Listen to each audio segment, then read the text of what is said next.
What's up guys, Animacon here, back with another banger, and today I'm going to show you how to beat Steve for real. No more playing around. Steve has been banned from multiple places, but if you happen to find Steve, you came to the right place, alright? So first we're going to pick the best swordsman in the game, the best sword character.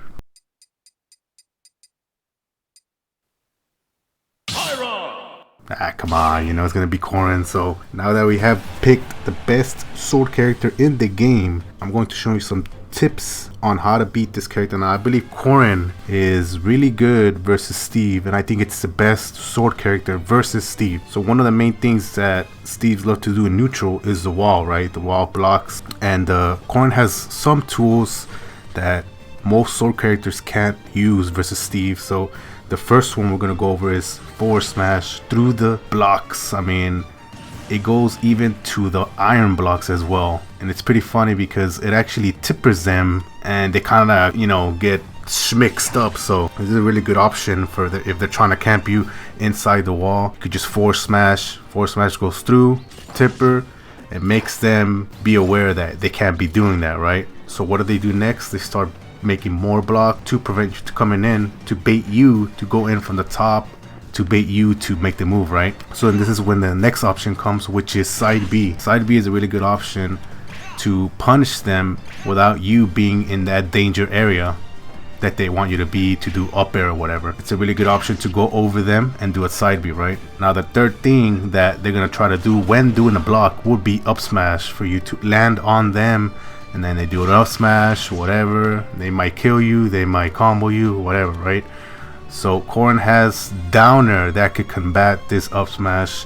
It goes through it, and I actually did this on a local, and yeah, the player got mixed up, right? So like downer on Corrin, but you have to do it through the middle, and it goes all the way down to the up smash. It covers all the up smash and it goes through it, and then it leads to a tech chase that you could do if you want to do that. But it basically takes away a lot of options from them, which is really only a good thing, right? Now for the bind card, Steve side B, you can do neutral B, which is a charge shot for Corrin, and it's funny because if you hit him from the back, it actually takes him out. If you charge halfway, it actually takes away the mind card, and normally they like to jump out. If you read that, then you could just stun them. Obviously if you aim well on the head, you could also take them out and stun them.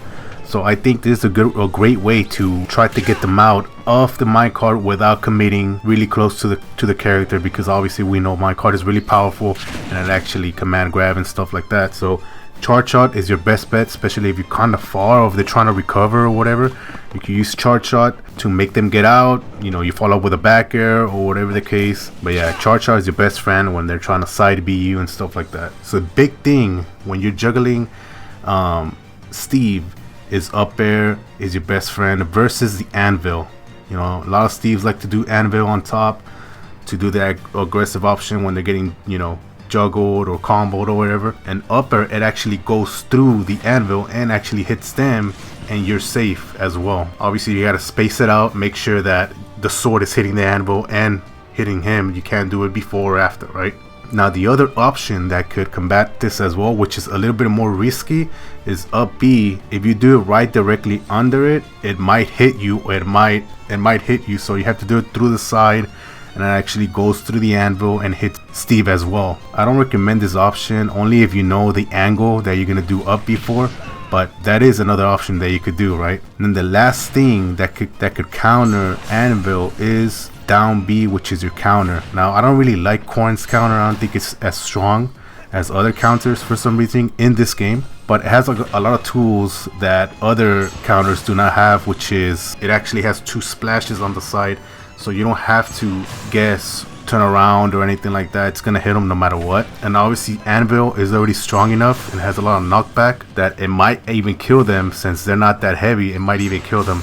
Now there's 2 things to go over here, which is if the anvil will go through from your counter. So if you do it right at the beginning and they're standing still and the anvil, they're gonna go through your counter, right? Now if they jump off right at the beginning, the counter will hit them. But if you know they're gonna stay on the anvil and go all the way down, your best bet is to wait to the end of the down air and counter there, and no matter what, it's gonna hit them. And again, it might potentially kill them even at 100% because it doubles the knockback. And then the last thing that I want to go over, which is pretty funny, is blocks. The blocks are pinnable for Corrin. You could actually pin the blocks and use that for your advantage.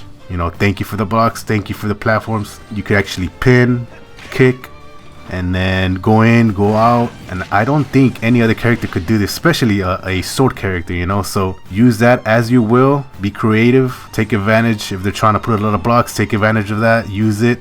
But yeah guys, that's about it. I mean, I think Corrin is a really good character versus Steve overall, and also I think he is the best sword character versus Steve. I mean, swords are already big trouble for Steve, but Corrin has even more tools that other sword characters do not have. So if you ever come across a Steve, you already know, pick the best sword fighter in the game, and there you go, you're welcome. Alright, catch you in the next one. Peace.